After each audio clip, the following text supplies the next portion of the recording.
Հետևողներ, մեր զրուցակիցը Վանաձորի ընտրված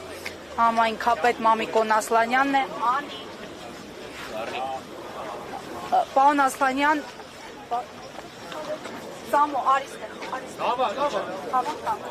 Պարոն Ասլանյան, վերջին իրողություններին անդրադառնալով ՀԵՑ-ը զրկվեց լիցենզիայից, զուգահեռ պրոցեսը շարունակվում է քննությունը միջնորդության, նախ ինչ սպասել այս իրավական, այսպես կոչված գործընթացից եւ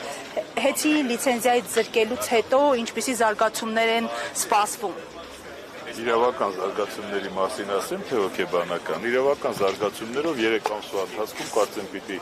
եթե հաշտության չգան սեփականության փոփոխում, պետությունը գերակա շаг առաջանաչի, բայց եթե բարոյահոգեբանական կողմին անդրադառնամ, ապա դա մաքուր ռեյդերական զախվատ է ռուսերեն լեզվով ասած, մարդու սեփականությունը խլելու, վերցնելու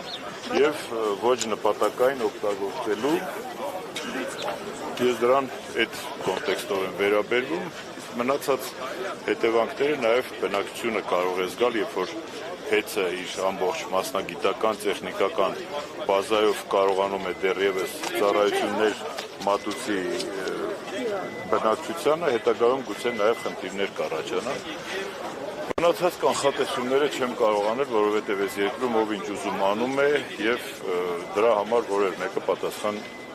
պատասխանատվություն չի կրում դրա համար։ Պարոն Ասլանյան, նայեք, հնարավոր համարում եք, որ այս լիցենզիայի զրկումից հետո ինչ որ առումով իշխանությունները այս հարցում այսպես կոչված չակերտավոր զիջումների գնան եւ փոխվի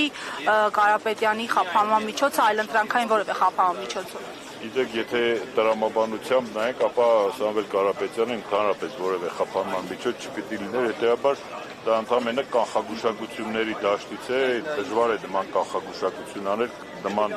ինֆորմացիա կամ գուշակություն անելու համար պիտի առնվազն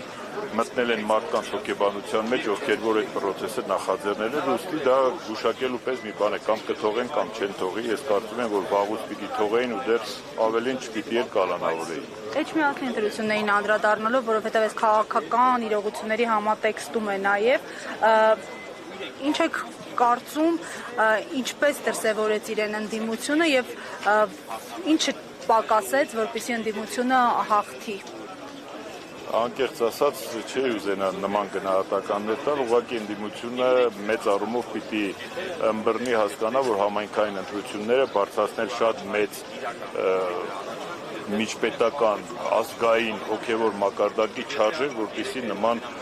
անկումներն էլ ցավալի չլինեին, ուստի համայնքային ընտրությունները միշտ չի որ համապետականի պրոյեկտումն են եւ միշտ չի որ դրանք պիտի ամբողջովին համատեղել եւ սպասել ցանկալի արդյունքի։ Շնորհակալություն։